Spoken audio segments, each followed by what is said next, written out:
Good morning. Good morning. If you're with me right now, I am live on Facebook and live on YouTube. And in a second, which is right now, um, I am live on Clubhouse. So in today's session, which I am calling Spill the Tea, this is an episode that my daughter and I publish routinely. In this episode, we are going to talk about stop the sugar, and this has to do with the amount of carbohydrates that are typically found in the standard American diet, uh, which cause chronic diseases. The three main types are type 2 diabetes, obesity, and cardiovascular disease. If we talk about uh, the statistics in this, we're looking at people my age, and I just turned 63. 52% of us are diabetic or pre-diabetic. About 72% of our population is either overweight or they're obese. If we cut out the overweightness and just take the obese, then we're at about 50% of our population. And then lastly, if we talk about cardiovascular disease, this proportionality is also about 50%. Um, my name is Dr. Pete. I am a PhD biochemist. I also hold numerous certifications through the Nutrition Network, both in the area of low carbohydrate, high fat diets, the clinical application of those diets, and in the application to laypersons that want to either lose weight, reverse diabetes, or improve their cardiovascular condition. This morning, we are going to talk about the issue of sugar because there's an entry point to these metabolic disorders. Give me a second because I want to ping some people into the clubhouse room right now.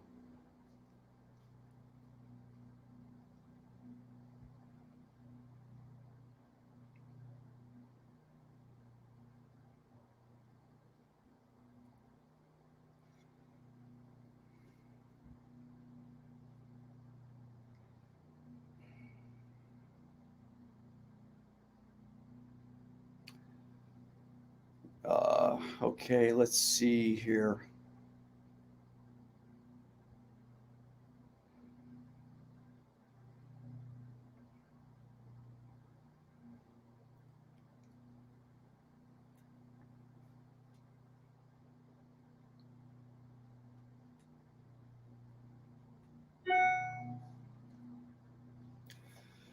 All right, so I'm not having any luck with that. Let me just ask Lenny, do you want to come up on stage?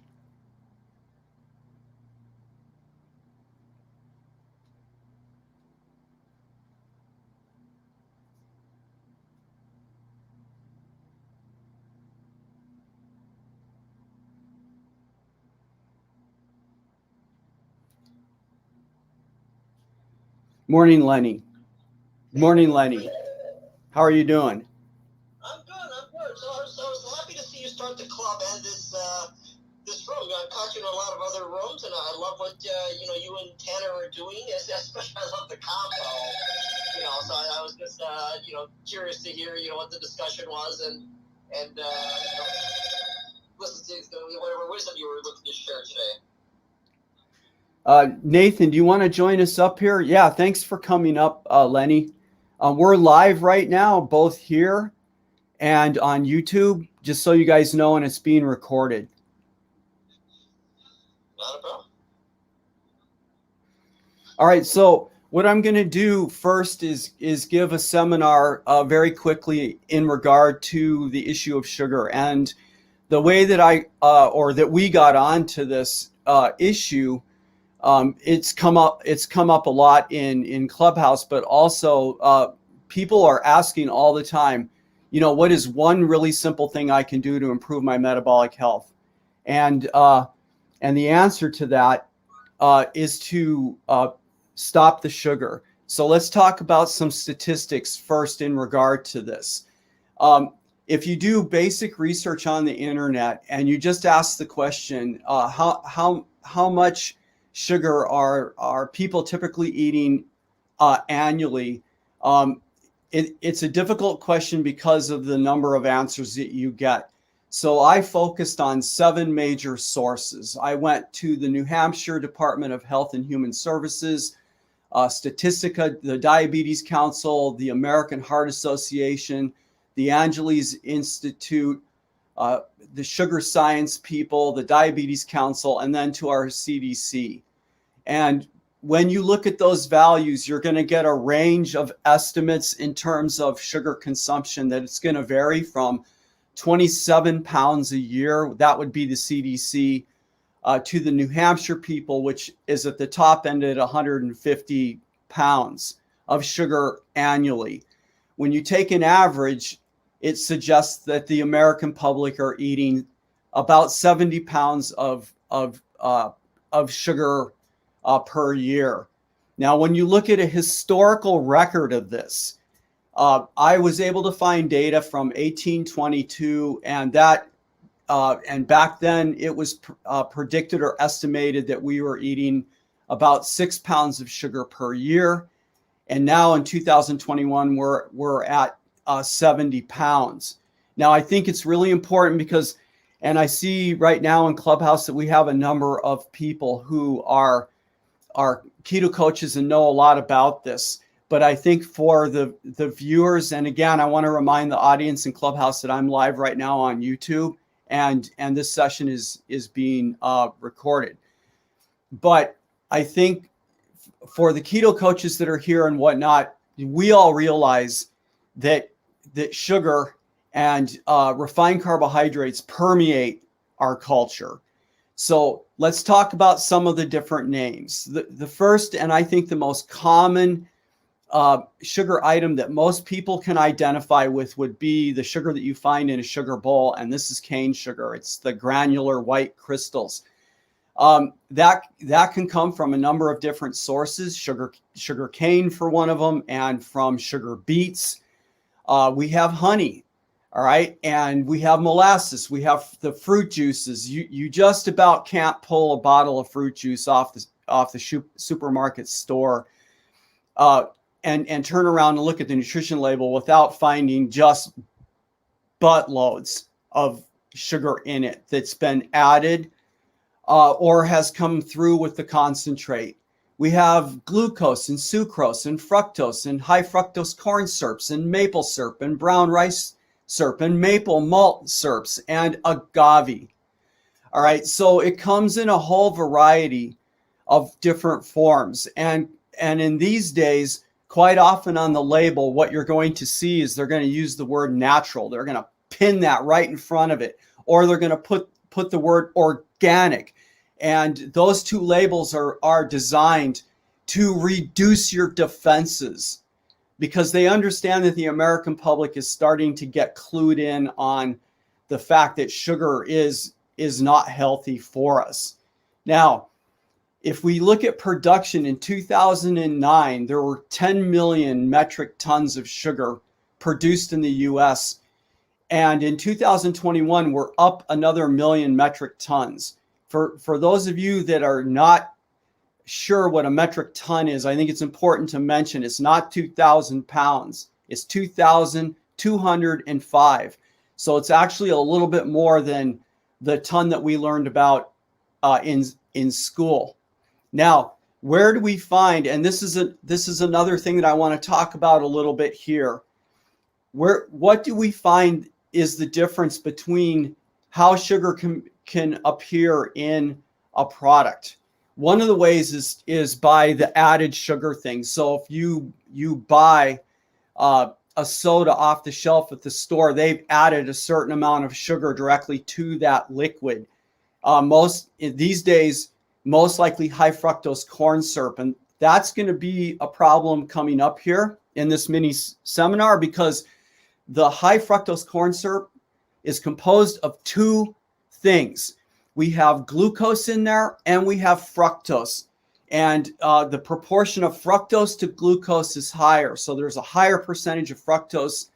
It provides for a sweeter taste, and actually metabolically it does more damage significantly more damage than the glucose, but I'm going to come back to that. So when we talk about, okay, what food items have added sugars directly in them? So we're talking about the sodas. We're talking about the energy drinks combined with sports drinks. I pulled a sports drink in the supermarket off the shelf just to see, and I'm not going to use the brand name here, but I turned the label around to see what the sugar value was, right? How much sugar they were adding, the HF, the high fructose corn syrups per serving. It was 63 grams if you drank that bottle, which was, it was a smaller bottle size. So, you know, I think most people, if they're buying that to drink either during or after a workout, are going to probably drink the entire bottle. We have cakes, we have cupcakes, we have bagels, ice cream, candy. Where does the candy issue really, I think, impact our culture that we need to think about? Schools, right? I was a school teacher for 28 years, and it was common with my colleagues during a class, especially in middle school, to throw candy out into the crowd as a reward for certain answers, right? This is an issue, right? And then let's flip to the other side of this and talk about our nursing homes. Let's talk about our older population and think about how much candy and the level of sugary items that they are being fed as a function of their daily existence. Loaded coffees, right? You go in to you know, the local coffee place and you order up a loaded latte. All right, boom, massive sugar input. The pizza, the pasta, and the breads. I don't know how many people I've talked to, you know, just in a general conversation about, you know, Dr. Pete, what can I do to make my metabolic health easier? And when I start to talk about the issue of the sugar, right? Because this is such an easy entry point, eliminating the sugars. And I talk about, okay, what are the things that have sugars in them that we have to eliminate? And I don't know how often I hear, well, Dr. Pete, I can't give up bread. All right. I just cannot give up bread. All right. So let's talk about basically where that comment is coming from. So one of the key things with carbohydrates and simple sugars is the issue of food cravings extending on a continuum into food addiction. Now, I know that this subject is controversial. In fact, just about everything I've so far talked about is controversial. One of the reasons why the sugar estimates are so controversial is because it depends who's calculating the value of pounds of sugar that somebody's eating in 1 year. If we're talking about somebody who takes direct funding from the food lobbyist or from the food industry, then those values are necessarily cut low, right? So again, the issue of food cravings extending to food addiction is a really, really big deal because, and I was in a room in Clubhouse yesterday where there was a discussion going on about the sustainability of the keto lifestyle. And I'm looking in Clubhouse and I've seen a lot of familiar faces, and I know that you guys know that there's nothing wrong with the keto lifestyle. It is a sustainable lifestyle, and we know that because we're doing it, right? I'm in my 3rd year now, but it's not uncommon to run into somebody in Clubhouse or even these days on my YouTube channel when they're interacting here, which some of them are now. So we're going to have questions going both ways. That have been in the keto lifestyle for a long time. So if the lifestyle is not sustainable, then, and if I was to give that over to the critics, what is the number one reason? Well, the number one reason has to do with the issue of food cravings to food addictions and the ability of an individual to lower the carbs in their lifestyle. Now, we're talking here about just pushing back on the sugars. And for somebody who's severely overweight, somebody who's obese, if all they do is eliminate the sugars in their life, the likelihood that their metabolic condition is going to improve is quite probable. They should be able to see substantial weight loss if that's the one thing they do, to stop eating the sugars, stop going to the fast food restaurants, right? Do not utilize DoorDash in the evening to buy a whole range of things that have refined carbohydrates in them. If all we do as a culture is eliminate that, you expect metabolic systems to most definitely improve. But then the question becomes, if you suffer from diabetes, or you're suffering from the medical complications of being significantly overweight, or you're suffering from cardiovascular disease, is the elimination of the sugars going to be enough? And most likely it's not. So circling back to the sustainability argument, the big issue, and this is what I have found in my own coaching of people, helping them reverse diabetes and to lose weight, and to improve their cardiovascular condition. The biggest barrier, when it boils down to it, is going to be the barrier that comes from the food addiction. Now, what do I mean by the fact that this is controversial? It's controversial because those of us in the field understand that when you eat refined sugars and or carbohydrates, even complex ones, that they stimulate the release of dopamine. We know that. The literature is clear on that. And that this innervation, if you want to call it, or stimulation, lights up the same place in your brain as more serious drugs like alcohol and opioids and so on. Am I saying that eating carbohydrates is like, shooting up heroin? No, I'm not saying that. The effect is a lot more subtle. But when you think about this in the long run, like in my case, I was pre-diabetic about 3 years ago, right? And I had a high fasting glucose. My A1C was high. I had dyslipidemia, high uric acid. Down the road we go. And even if I had known back then, if I had known what I know now back then, I would have been a lot more aggressive about going on the low carbohydrate lifestyle. It wasn't until I was pre-diabetic that, I went through all of the stressful business of figuring out just what the hell could I do about this situation, right? And then I came on to the keto lifestyle. As soon as I started that, I reversed my pre-diabetes in about 52 days. Why is this story important? Because on this continuum of food cravings to food addiction, I'm a lucky person. I'm sitting on the far left end of that. I'm sitting on the food craving thing. And it wasn't that difficult for me to eliminate the chocolate that I was eating every single night, and the 3 high carbohydrate beers I was eating while I was making dinner, and the rice and the potatoes, and down the list we go. It wasn't that hard for me to do that. But with that said, I am also not ignorant about this, because, and this a lot has to do with my the coaching that I have now done for a while now. I know that I'm lucky because I sit on one end of that continuum. For those people that sit on the other end of it, or somewhere else away from the food cravings towards food addiction, this is not so easy, right? Giving up these sugary items can be very hard. And it requires understanding why we're doing this lifestyle in the first place. Why did I start this lifestyle? I started it because I don't want to be a diabetic, right?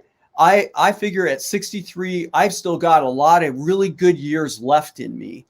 Good years to see my daughter eventually get married. Good years to spend traveling around the world with my wife.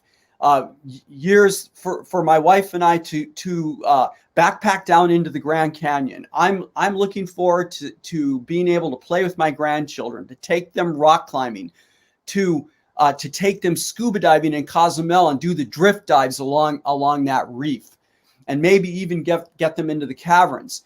But how can you have an expectation like that if you're in the age range that I am, I just turned 63 last week, and you're diabetic, and you're eating the sugar, or you're morbidly obese with the health problems, which could involve being overlapped into diabetes, high uric acid, kidney dysfunction, amputations of your feet going down the road.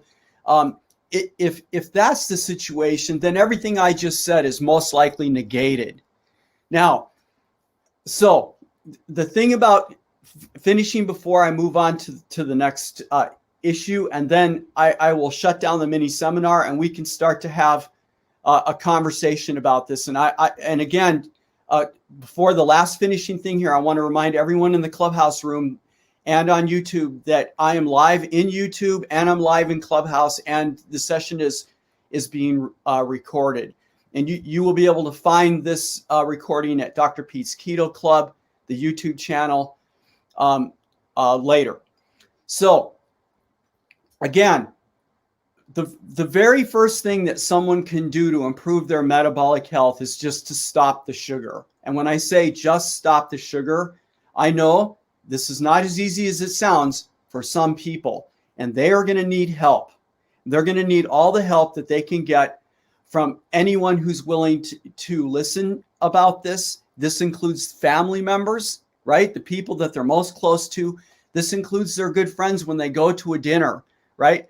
I've had to live through that, and I still live through it, right? I have a family or a good couple friend that every single time I go to their house, they make a big deal out of me, and I wish they just wouldn't make a big deal out of me anymore. I don't want this, the sort of like, do you think you can eat this? I know what I can eat and what I know, and I know what I can eat, but somebody who really wants to improve their metabolic condition is going to need the help of their inner circle and their outer circles and so on. They're going to need strategies.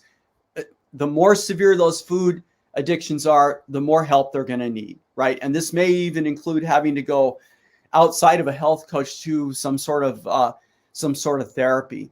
So finally, let me just finish about the sugars, right?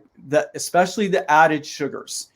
What are the major concerns here? So we have three things that we're concerned about. The first two have to do with the sugar. And of the sugar, glucose is a major issue. And the reason that it is because it's going to spike your blood glucose when you eat these products, even when you eat complex carbohydrates. Sorry, people, you got to understand that. Even with the complex or the quote unquote natural good carbohydrates are going to raise your blood glucose. And when that happens, you're going to stimulate the expression of insulin. And we know that chronic overexpressed insulin, and this is typical of a carbohydrate eater, somebody who's eating 5 to 6 times a day, including the desserts in the evening after 6 p.m., for example, are chronically overexpressing insulin for extended periods of time. And overexpression of insulin stimulates systemic inflammation, which takes us down a whole road of things that start pushing the wrong way in our bodies. Secondly, the major component of sugar, and sometimes it is in a higher proportionality, like in high fructose corn syrup, is going to be the fructose. And there is plenty of solid experimental, not associational, experimental data that is coming out now that shows that fructose directly causes the elevation of uric acid and stimulates non-alcoholic fatty liver disease. What is that? All right. So fructose stimulates the production directly of fat in the liver, and fatty liver is directly involved in insulin resistance. And insulin resistance is at the pinnacle, again, of all of this stuff. Remember what I just said about chronic insulin expression leading to systemic inflammation? This is tied to the insulin resistant problem. So the high fructose load, high uric acid, non-alcoholic fatty liver disease, and even our children, our babies are starting to show up in their first couple of years with fatty livers. Think about this, people. And then the high uric acid. Uric acid is controversial because, quite frankly, the damage that it's doing or the damage that it's not doing is controversial in the literature. But one thing we do know for sure is that when you take uric acid and you put it in a systemically inflamed body, somebody who's eating high level of carbohydrates and has this high level of insulin resistance going on, what can you get? Gout. And you're listening to and you're looking at a gout sufferer, because I had gout before I was pre-diabetic. All right. And I'm going to now bring this discussion, the mini seminar part of this, to a close, so we can open up the forum to questions. Remember, everybody, that we are live on YouTube right now, and the session is being recorded. We also are live on Clubhouse. So with that, I'm gonna just quickly turn this over to T. She can reset the room, and we can start jamming on a conversation here. Good morning, everyone. Again, this is Keto Makes Me Healthy. Stop the sugar. So feel free to come up on stage and kind of talk about anything, any questions, any comments, anything you may have. Please, this is a completely welcome spot. So come up and ask away or tell us your story.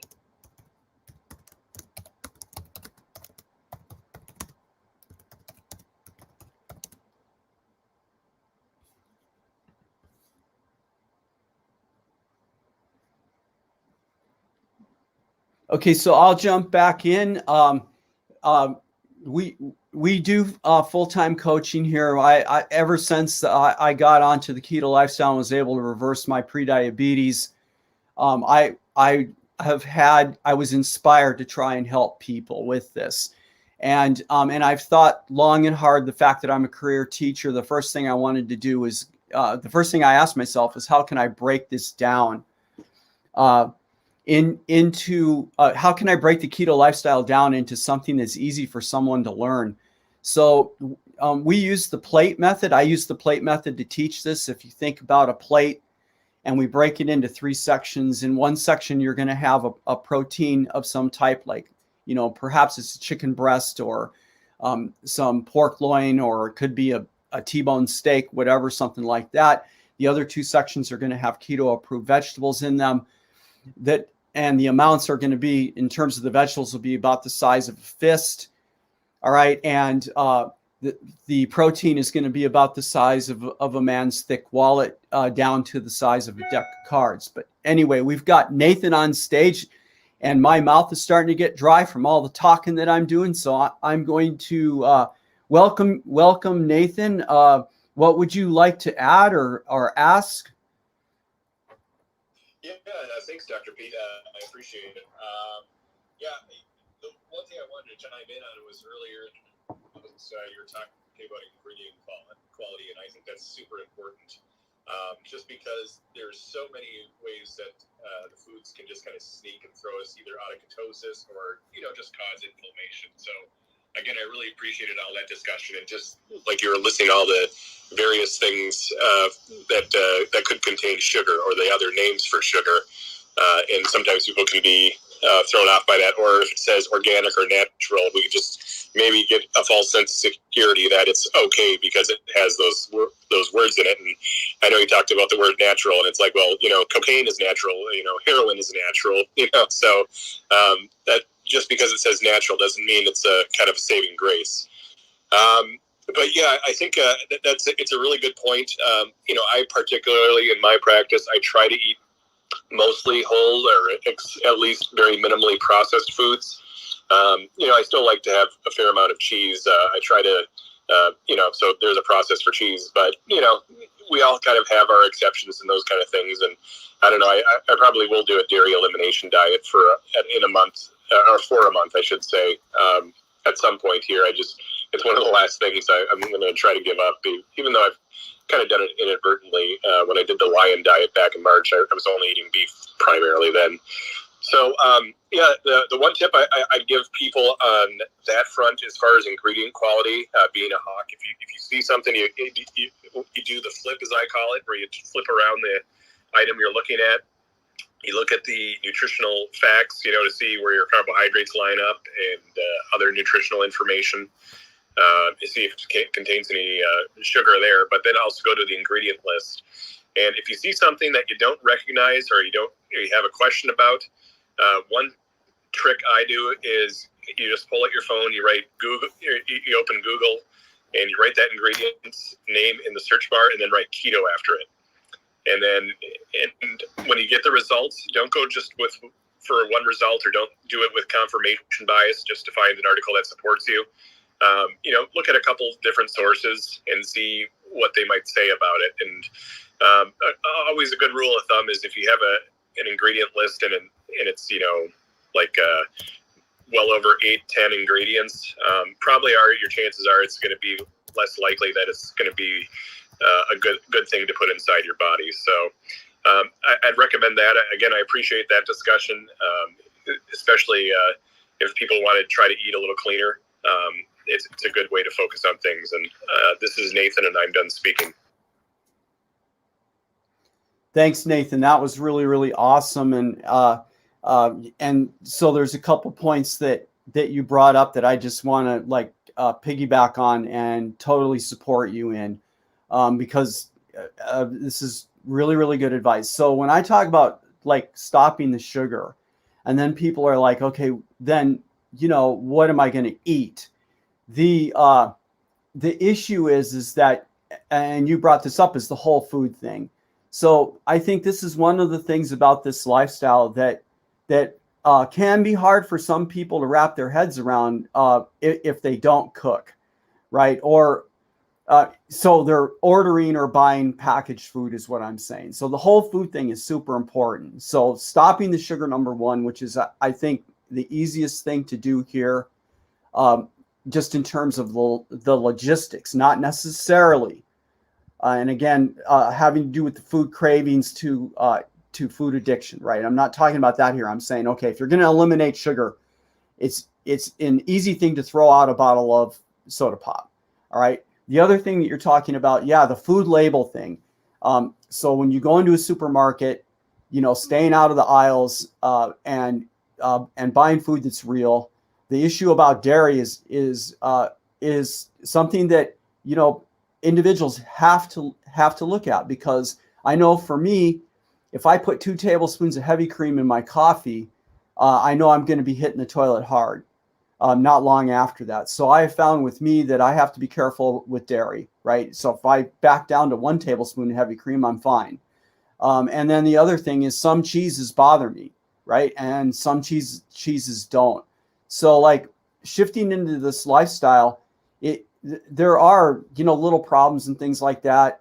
Everyone's an individual. So you have to there are nuances for sure. And then the last thing, and then hopefully we can get some other people coming up, has to do with the nutrition labels for sure. I don't know how often I'll pull something off the shelf, mainly because I'm a health coach and I'm doing this all the time in the supermarket. In fact, I have a quick story that I just thought about. I'm going to make a note here so I don't forget.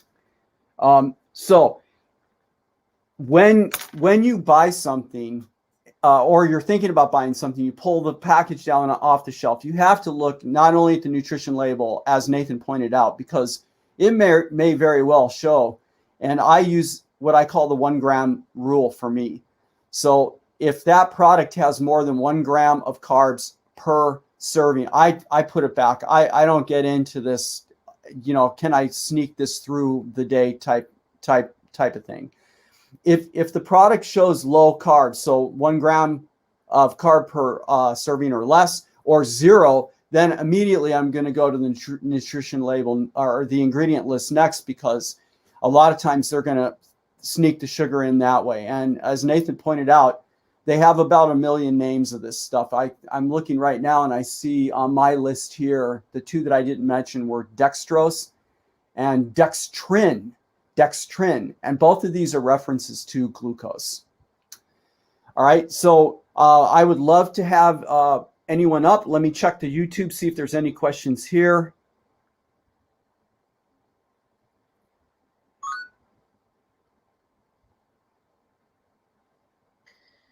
Good morning, RC. How are you? I'm doing well, thank you. Hope everyone is also. I had done really well with putting down my favorite drink, which is Diet Mountain Dew. But I keep hearing different stories about sucralose, that it may not be as bad as some say, or that it is still something you should avoid. I find that I am learning to eat better in so many other areas as far as different choices I'm making, that I feel like I should be able to still have one favorite thing that isn't true sugar, but it makes me happy. So just want to get your take on sucralose and diet sodas. That was a really good. Thank you so much for that input, because everyone has that question, and it's an issue for everyone. So don't feel alone about that. So here's the thing.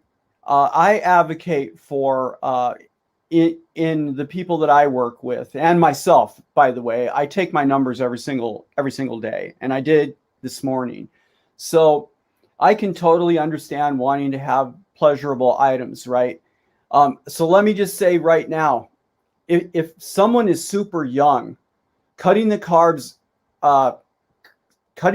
now can prevent you from having to have a discussion like the one that we're having this second later.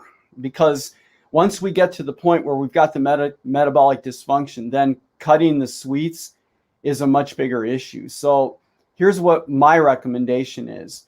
First off, just be aware that if you're using the artificial sweeteners, you're still activating the same part of your brain that sugar activates. So I think you do have to be careful about this, and finding a balance is going to be super important. And so, if you can moderate this, that would be my recommendation. If you are capable of sneaking in a small amount of a sugary thing and stopping there, then what I recommend is actually testing your blood glucose before and the ketones, and then shortly after, half hour, 1 hour, and 2 hours with that item, and just literally looking and seeing what the effect is on your body, and going with a small amount. Because, when I talk about all of these things in regard to the sustainability of this lifestyle, I understand the struggle when you switch to it, right? Because, and in mine, because I have high uric acid, and I'll circle around, you'll understand where I'm coming from with this. Since I have high uric acid, it's a problem for me to have an alcoholic drink. And why is this an issue? Because every single time I get together with my significant others socially, they're able to have 1 or 2 drinks, and I want to be able to do that. But the problem is that if I do that, it's going to elevate my uric acid. And what happens if my uric acid's elevated? I can end up with a gout attack, right? So in the situation where you are dealing with diabetes, or you have what I call a diabetic platform, where you've shifted into this lifestyle to improve that metabolic condition, then you have a problem with carbohydrates, which is similar to my uric acid thing. So every time you take them on, you're increasing the chance that you're going to go guns on that food type, right? Which you don't want to do. And every time you substantially raise your blood glucose, you're pushing back in the direction of, or you're moving in the direction of that diabetic platform again. So what I always tell my clients and non-clients, just regular discussions on the street about this, or at a dinner party, is Go low in the beginning. Get keto adapted. That's at least 2 to 3 months. And for some of us that are older, it takes longer than that. It took me at least a year, and I'm still seeing adaptive issues going on. And for anyone who doubts what I'm saying, you can look up the work by Finney and Volek, because they're working with athletes at this point, and their research is extending out into 20 months. And even at 20 months, you still see adaptive things happening to those individuals who have been hardcore keto for the entire time, with definable and measurable levels of carbs under 50 grams of total carbs per day.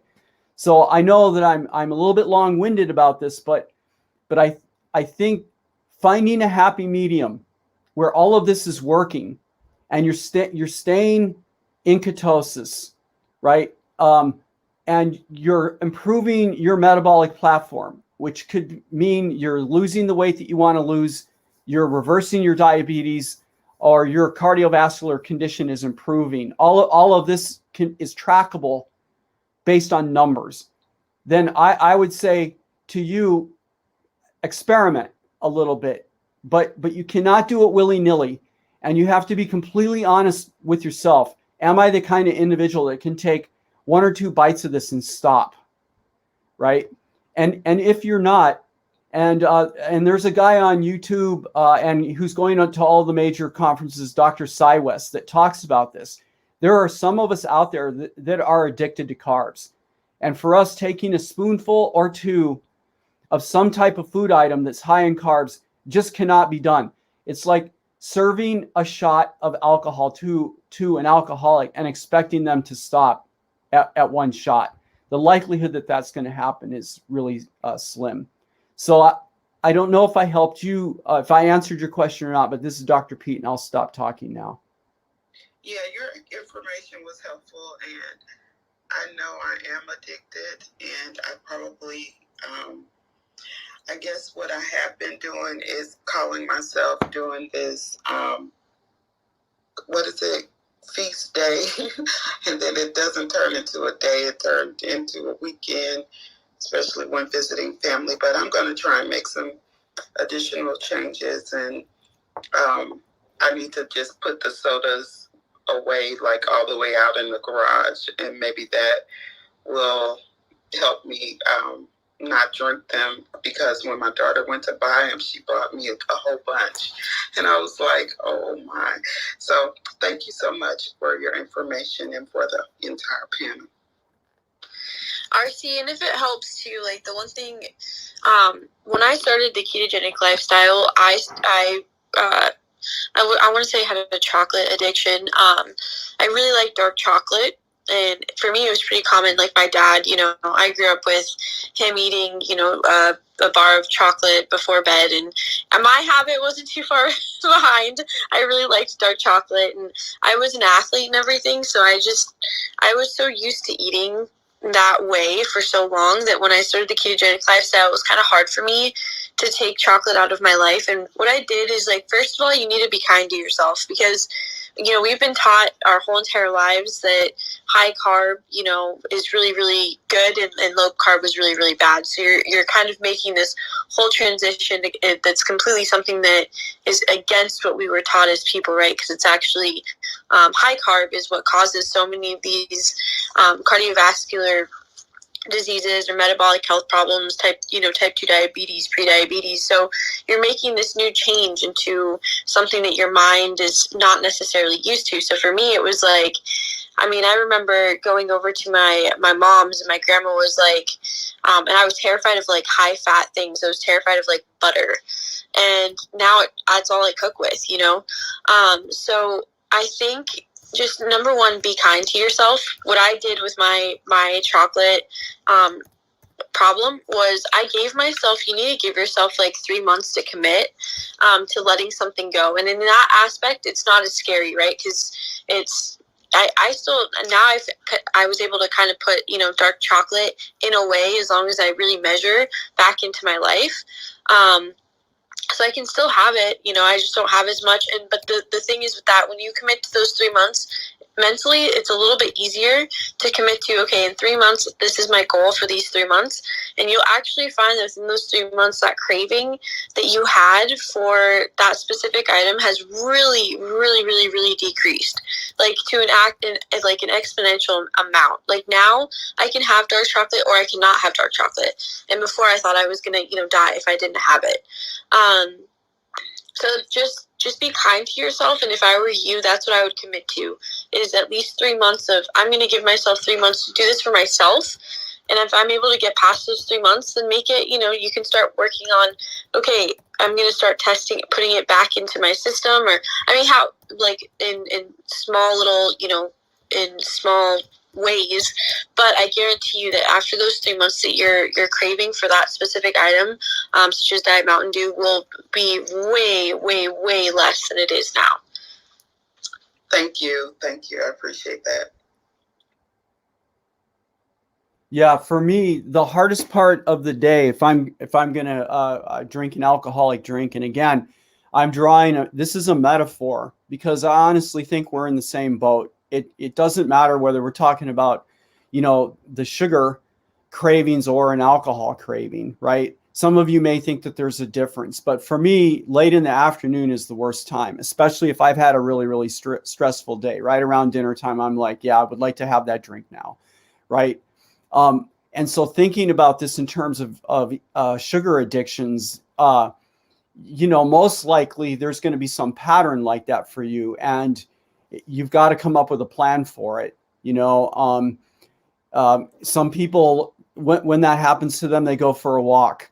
I guess from the coaching point of view, what I normally suggest is that you hit some protein that has fat in it, and at least knock back the hunger cravings, because being hungry at the same time that I want a beer usually means I'm going to crack open the beer. And I can imagine that this will be the situation with the sugar as well. So this is Dr. Pete, and I'm done speaking. Tanner, do you want to call or bring Lenny up there? Yes. Hi, Lenny. Do you have any questions or comments you want to bring up to the stage here? Hi, Dr. Pete and Tanner. Can you hear me okay? Yes. Okay, so I love this discussion, and I just want to offer up something to RC. RC, I feel your pain. I'm a big sweet. I've got a huge sweet tooth, so that was tough for me when I started on keto. But I agree with everything that Dr. Pete and Tanner said. You may want to experiment. You may be dealing with sort of a carb or sugar addiction, and you may have to be careful that anything sweet on your palate could be a trigger, even if it's a keto-friendly treat or sweet. But what I wanted to offer up was, specifically you were asking about sucralose. I would suggest avoiding sucralose if you're going to do keto treats and sweets at all. Sucralose is a very highly processed chemical sweetener. There are some reports indicating it can spike blood sugar and insulin levels, which would work against your keto goals. There is some research suggesting that because of the chemical structure of sucralose, it may actually increase your insulin resistance, which would be the opposite direction of, I'm sure, where you want to go with keto. And there are all sorts of indications of chemical problems with sucralose. It could be potentially carcinogenic and stuff. So sucralose, among the sugar-free sweeteners, there's a lot of indications that it really might not be good. But I want to offer up, two directions. One, as Dr. P suggested, you may want to look at doing a sugar and sweet elimination. Just, try a 30-day sugar-sweet challenge. I'm going to not only not have sugars, but avoid anything sweet on my palate to see how that does for me, and that may change your cravings. The other direction I want to suggest is, if you do find that you can have limited amounts of keto sweets without it being a trigger and so forth, you might want to look at other sweeteners. The acronym that I use, which I stole from Coach E, Kevin, is SAME. Stevia, allulose, monk fruit, and erythritol. Those are generally seen as keto-friendly sweeteners. The only caution there is that many of those can cause gastric distress in people.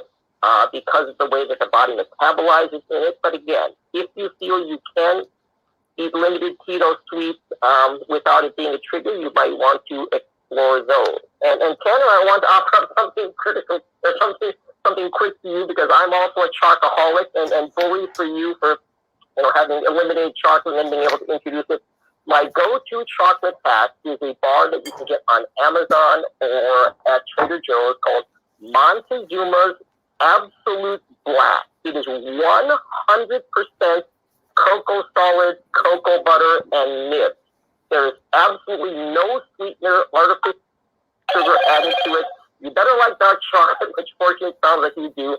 But because of the no sweeteners and because of the high fiber content, it's very low carb. It tastes great. It satisfies my chocolate cravings. There are some other 100% cocoa bars available on Amazon, but this one I think tastes great. Absolute Black Montezuma from Trader Joe's. You might want to consider checking that out. I'm Lenny, and I'm done speaking. No, thank you for that, Lenny. I have a Trader Joe's right next to me, so maybe I'll go over there today and see if I can pick it up. But thank you. You'll find out the end caps near the register. Perfect. Thank you. That's awesome. And thank you for that. Again, this is Keto Makes Me Healthy, Stop the Sugar. We want to invite anyone else up to the stage if you'd like to have speak or have some comments or anything that you'd like to add. For now, I'm going to pass it back to my dad to see if he has any comments or anything he wants to add. This is Tanner. I'm done speaking. Thank you, T. So I just want to remind everyone that this is a brand new club. So if you like what we're doing, I'm going to be producing this room every Monday. You could click the little greenhouse up there if you want to join us.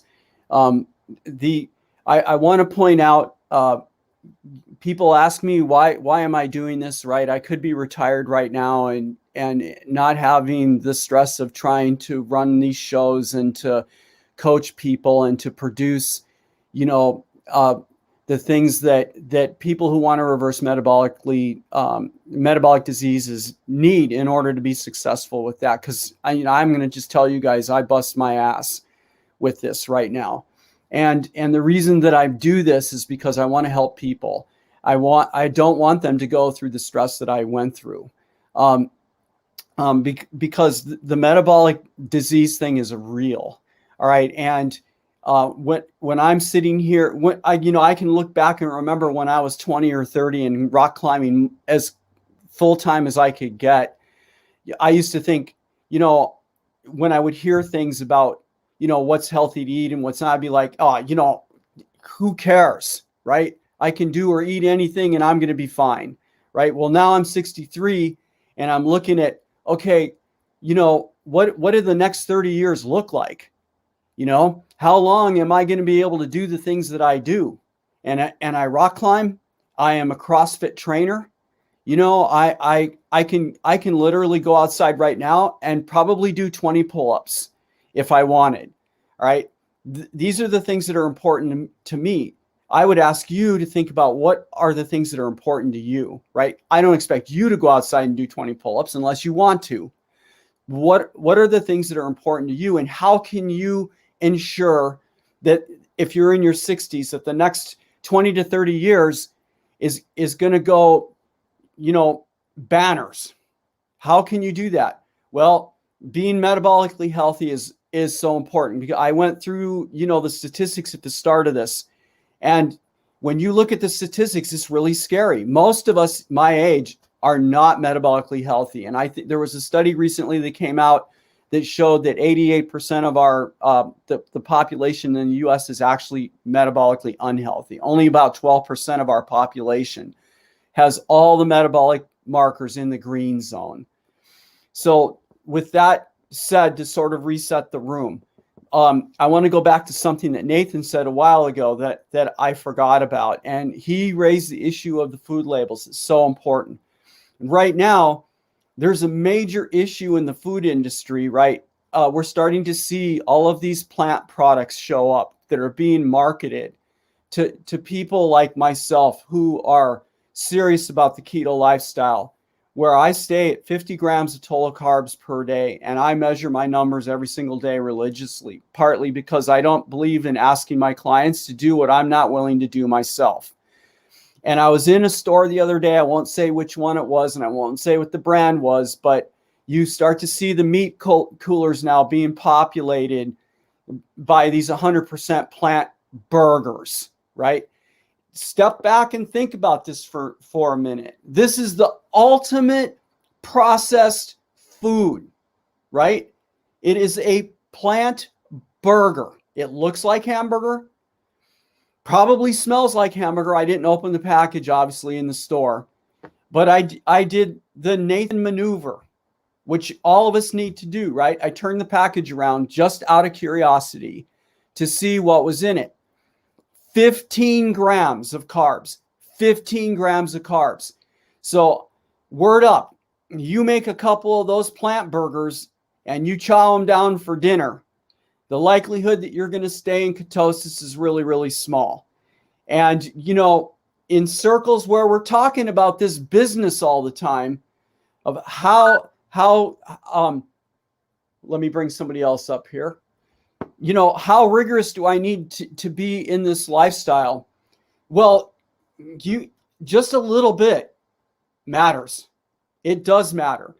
And how you gauge how much matters, and this comes back to RC, what RC was talking about, is going to depend on your carb intolerance, right? And if somebody, you know, who's doing this lifestyle was diabetic, just a little bit matters. In fact, you know, just a teaspoon of some type of product that has a lot of carbs in it, it actually matters. Getting back into ketosis can take up to 3 or 4 days. And in a diabetic, and this has been my experience as a coach, monitoring their numbers every single time they come out of ketosis. It's not just about being out of ketosis. They're fasting glucose spikes. And when that happens, so too does the insulin. And that insulin, remember, in this lifestyle, what this business is really about is keeping the insulin low as much as we can do that. And every single meal we have needs to be thought about in the context of keep it low, right? And my favorite saying now is keep it low, down the road we go. Every single meal, it's a matter of being consistent with it. Keep it low, down the road we go. All right, so this is Dr. Pete, and I'm done speaking now. And hey, Doc, how are you doing this morning? What do you got for us? Good morning. Hey, everybody. This is about the meat products, the fake meat products, because we have been seeing that everywhere lately. And I've had patients who have asked, not even just patients, family members and friends that have asked, what do you think about these plant-based products? Like when Burger King and McDonald's doesn't do it, but Burger King put out that Impossible Whopper. It's like, you guys, just think about what has to be done to the plant in order to make it taste like a Whopper, look like a Whopper, and feel like a Whopper. There's so much that has to be done to this food. So I feel like it's important to know, not just to people who are trying to do the keto lifestyle, but people in general, to get a plant-based burger, there is so much they have to do. If you don't want to eat burgers, okay, that's fine. No problem. But don't go to the alternative of trying to get this plant-based burger where they have to add in a bunch of additives. They have to add in sweeteners. They have to add in different types of protein, different types of fibers, like whatever they have to add in, chemicals, like all this stuff just to make it palatable and just to make it to look like a burger. Like it's just, there's just so much they have to do. So it's not healthy in any aspect of life, but you know, it's plant-based, right? So everyone thinks that it's something healthy. And I think that the plant-based style or the plant-based labels are really causing people to do more damage to their bodies than better, just because they think they're doing good because it's a plant-based product. I'm Dr. Aki and I'm done speaking.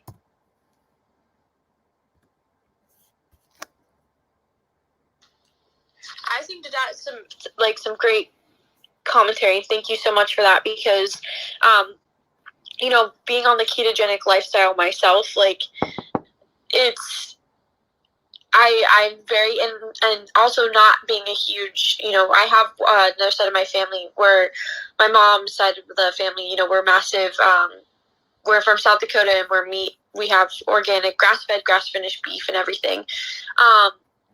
And so I grew up on like that side of things, which coincides a lot with the ketogenic lifestyle, what me and my dad are doing, because I always grew up eating not really processed meats. And that was something, I'm just going to say that my mom was really, really passionate about as a kid, is that, you know, we'd really eat kind of our own meat. We'd really, you know, we grew all of our own vegetables and everything growing up in a garden, all of that aspect. So when you look at things now and the things that people are eating, such as these plant-based burgers, and you sit there and, I mean, we own a processing plant, and you have to think about it, is like, how do you make grass-fed, or how do you make a burger, a plant-based burger?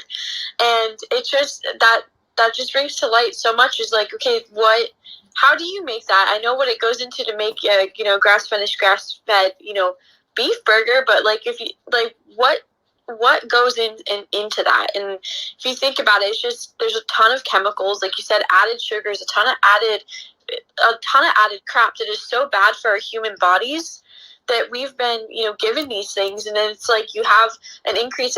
I'm 26 years old, and it says, like, I think what my dad said last year, 20% of my generation is going to be considered pre-diabetic, and we don't even know it yet. And that's because of all these things that we've been putting into our bodies, that we've been taught are, like, you know, good for us, like the Impossible Burger from I think it was Burger King that made it, something along the lines of that. And we've been taught that, okay, if you don't want to eat an actual burger, just get this plant-based burger. It's like, okay, but you don't even think about how much crap is in that Impossible Burger, that they had to get it to look and feel like that. It's just it's a really scary thought that that's what, as you know, and I'm very passionate about my generation too, because people have this mentality in general that, you know, as long as it's plant-based, as long as it's so good for you. But it's like, in some cases, yes, plants are really, really good for you, but the whole plants are. The things that I also eat, I eat a ton of vegetables on the ketogenic lifestyle. I don't eat just, you know, meat and cheese and all of these things. I eat a lot of, like, green vegetables. I love vegetables. I love, you know, salads. I love making really, really wholehearted foods. I thought about doing the carnivore diet for a while, but then I was like, I can't do it, just because I love my vegetables. I love plants. I love eating them. They're absolutely delicious. I eat a ton of them on keto. But I can't fathom eating the idea of eating a burger that is so, with all these products in it, that's supposed to taste like meat. I like that commentary. So it's so true. It's so, yes. I don't know, Dad, if you have any comments on that. No, that was perfect. What you said, piggybacking on Lenny. Now, we again, just to let the room know, we've been going about an hour, so we're gonna start to back down here a little bit. Remember that we're live on YouTube right now, and we're recording this event. So now, there was a question that came in on YouTube that has to do with gout and the ketogenic diet, and I need to address that briefly, because I have found for one, on these forums, that gout sufferers usually are fairly shy about speaking out. And I think that that's fair to say about a lot of the chronic disease stuff, right? It's sort of like a stigma. And I've already acknowledged to this room that I'm a gout sufferer. And so the issue of being a gout sufferer and going on the ketogenic diet is a really big deal. And it was a really big deal for me. And the reason why is because we are concerned about the gout flares that can happen. So I just want to briefly summarize, in case there's anyone in this room or anyone who's listening to us live on YouTube, about this situation. So if you're a gout sufferer, number one, your uric acid is going to be running high. It can, when I say high, I mean on the upper end of the reference range.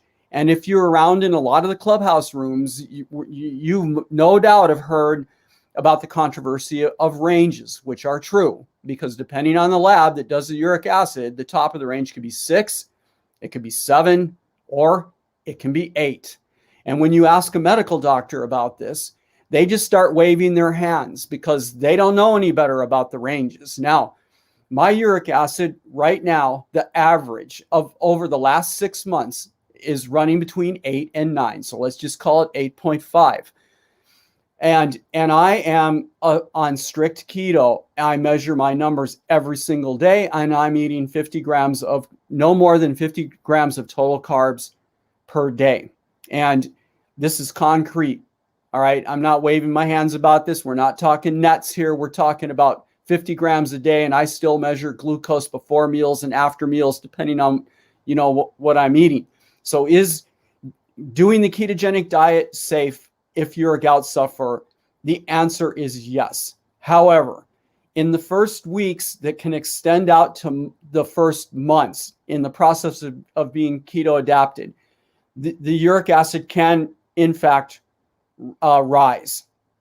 And in my case, it was in the 11s and 12s frequently. Eventually, the value will lower. And how far it lowers is going to be dependent on things that are unknown. For me, it's lowered into the range between 8 and 9. I was hoping it would be lower than that. For some people, it's going to drop down into the range of between 4 to 6. Is there a benefit of going on the ketogenic diet if you're a gout sufferer? And the answer is yes. Why? Because systemic inflammation is decreased substantially by not having chronic insulin expression.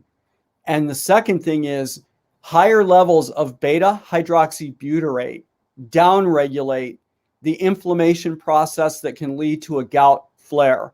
So is there an advantage to being on the ketogenic diet and also suffering from gout? Unequivocally, the answer is yes. Is there a process, and can there be a gout flare during that process of getting truly keto adapted? And the answer is yeah, you're at risk for that. All right. So with that, I'm Dr. Pete, and I'm going to stop talking, and we will start to wind down the room. So with that, if Lenny, do you have any comment or question? Because I was actually just going to say, if anyone has any last comments or questions, please bring them up to the table now so we can start winding it down. Sorry, I know we're kind of over time, but I just want to put a coda on what Dr. Rocky was saying about the Impossible Burger. Just for fun, I looked it up. It has 11 different ingredients, some of which sound okay, like coconut oil. It does have a small amount of not just dextrose, but cultured dextrose, another name for sugar, as Dr. Pete mentioned, although it is less than 1 gram of sugar per serving, but nevertheless, it does have some sugar. But it's got some things like, what's that? WTH, methyl cellulose, which I believe sounds like a plant-based fiber to try to get the fiber count up, but I have no idea what that is. And something called soy hemoglobin, which I'm assuming is a soy derivative so that the meat will bleed like regular ground beef does, which is something they brag about. But it's not just the number or the composition of the ingredients, it's the fact that it is so heavily processed, as you were saying, Tanner, that even can take these healthy ingredients and turn into something that may not metabolize well for it. And as a final note, it has 7 added vitamins and minerals, particularly the B vitamins, because they're trying to build in a nutritional profile similar to what real meat has, because it has a lot of the B vitamins that plant sources inherently do not have. So there's a lot of check marks here that really do not add up to something very healthy. I'm Lenny, and I'm done speaking. Thank you, Lenny. That was awesome. This is, to me, it's just insane. It's insane, the processing that goes into that. And that's what I think people also have to be super aware of, is that vegetables are not bad. They're not like I said, I eat a ton of green vegetables, like zucchini. I eat so many vegetables.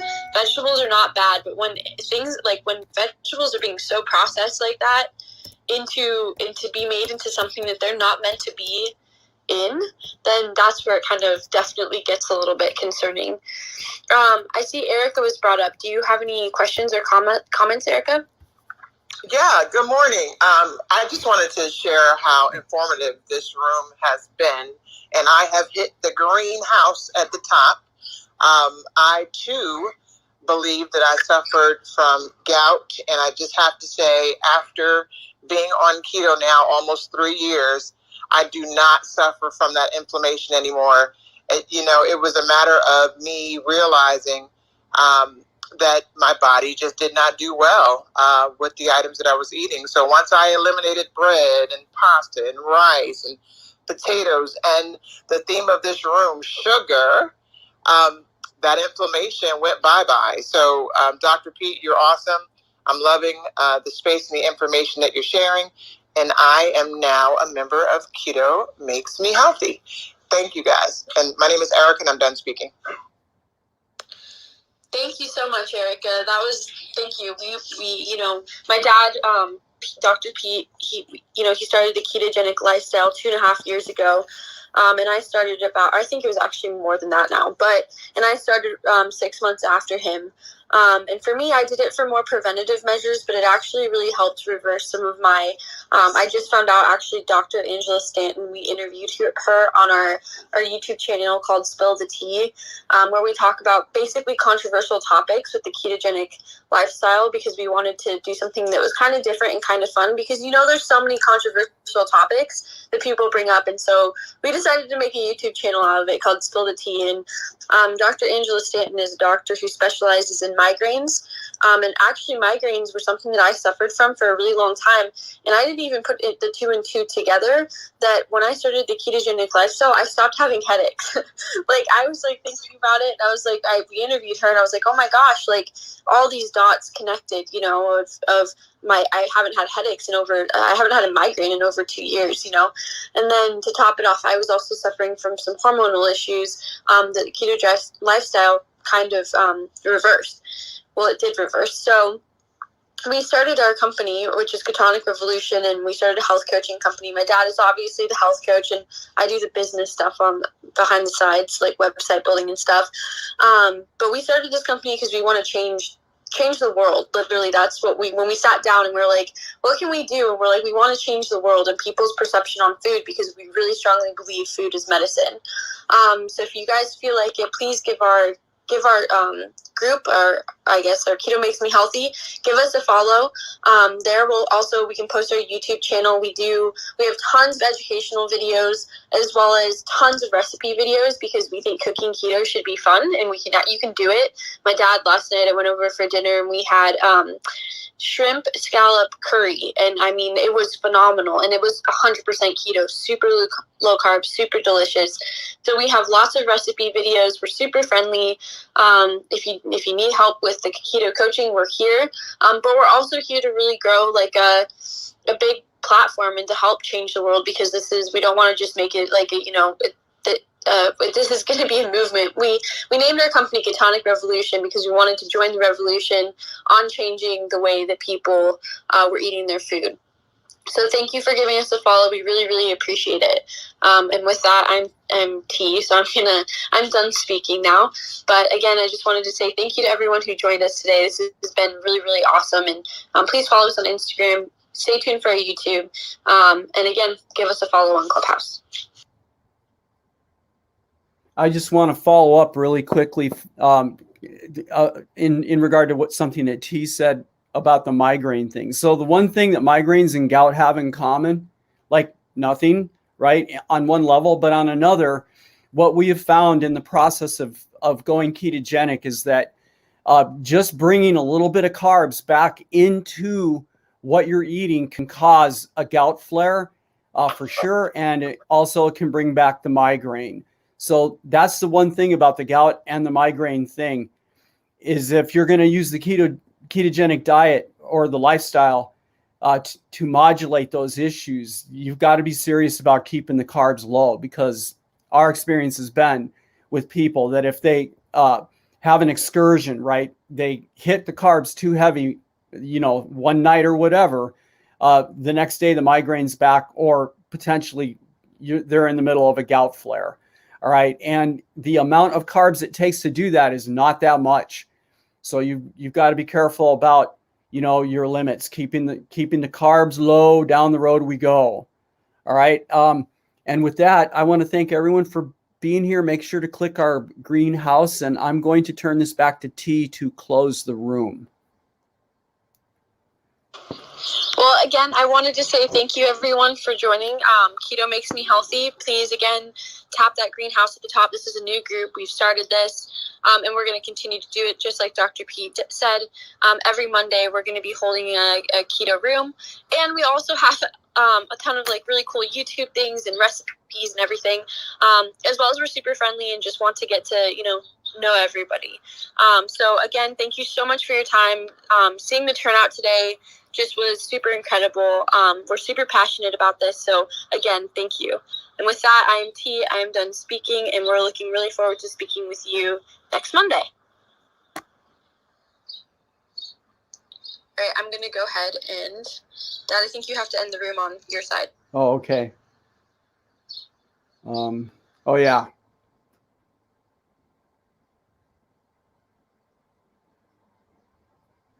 Okay, so I want to thank everyone for being here today. We've closed out the clubhouse room, and just in case anyone has any last questions, I'm going to pause just for a second here. I know I had a few comments about the gout. I provided an email address, and I'm not trying to pull you into some kind of program or have you pay me money or anything like that. That was a for real offer. We can exchange by email, or if you want, we can set up a Zoom if you want for a consultation, and we can look at or just at least discuss about the issue of the gout and the ketogenic diet. One thing I would recommend to anyone who's thinking about doing the ketogenic diet and they're on and their gout suffers is that, and I just mentioned this a second ago, you've got to really be careful about the carbs going into this. And there are some people doing this, I think, that are somewhat different than me, and that they seem to be more susceptible to gout flares. So, the one thing that I understand about doing this in the long run is you've got to get the carbs low, and you've got to really, really stay there. And it's easy in this lifestyle to be eating more carbs than you think. So one thing I would recommend before I sign off is that you keep a very, very detailed food log for several days, and then make sure to analyze it and take a look at those foods, because and I think that most people, I know I'm going on, but I want to finish this. Most people don't realize when we talk about the amount of carbs they should be eating per day, and I've said that I'm at 50 grams of total carbs per day.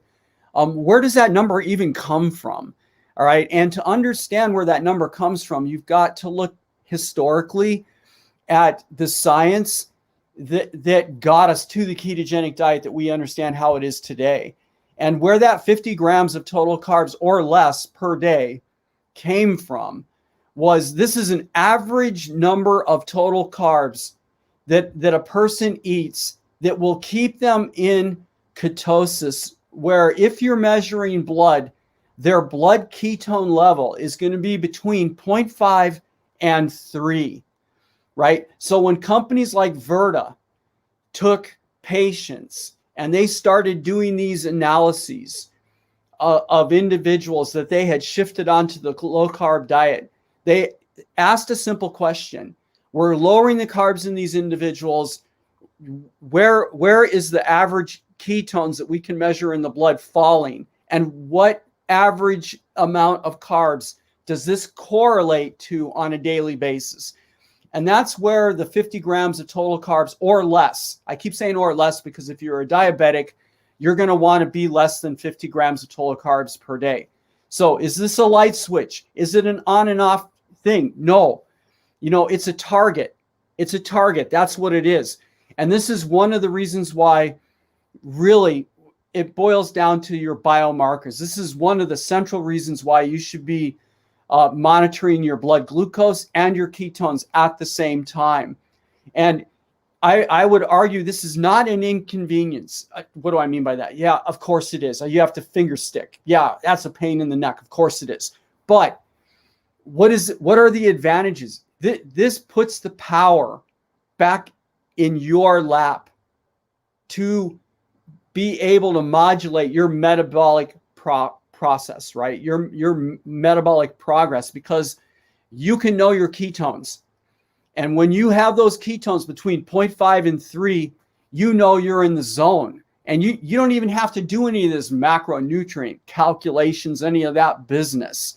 But in any case, all right, let me check here. I've got another question. What units do I like? All right, so for the ketones, I strictly measure them by blood. Have I done it in the urine? Yeah, of course I have. So I have, because I've wanted to know, okay, if my ketones are 1.4 right now, what does my urine look like? Because why? Because I want to help people like you. And I want to be able to talk with confidence and knowledge about the difference between urine and the blood. You want the blood. It's a far more accurate number. And it's measuring beta hydroxybutyrate. And this is the signaling molecule that has hormonal actions, right, in our bodies. And so I really want to know that number. And the beauty of doing the three sector plate method of eating this way is that you're using the ketone information from your bloods to make a decision about the amounts of food, right? And this way I know every day that I'm staying at 50 grams of total carbs or less, because I literally can pull out my logbook and see what my ketone average was for today. What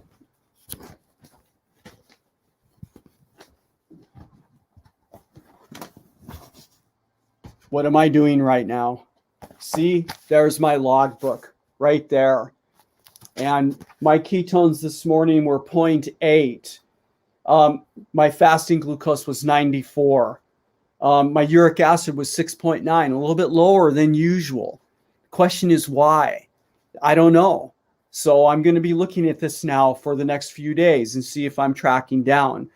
And because we've been at this over an hour now, I want to bring this to a close because it's long enough.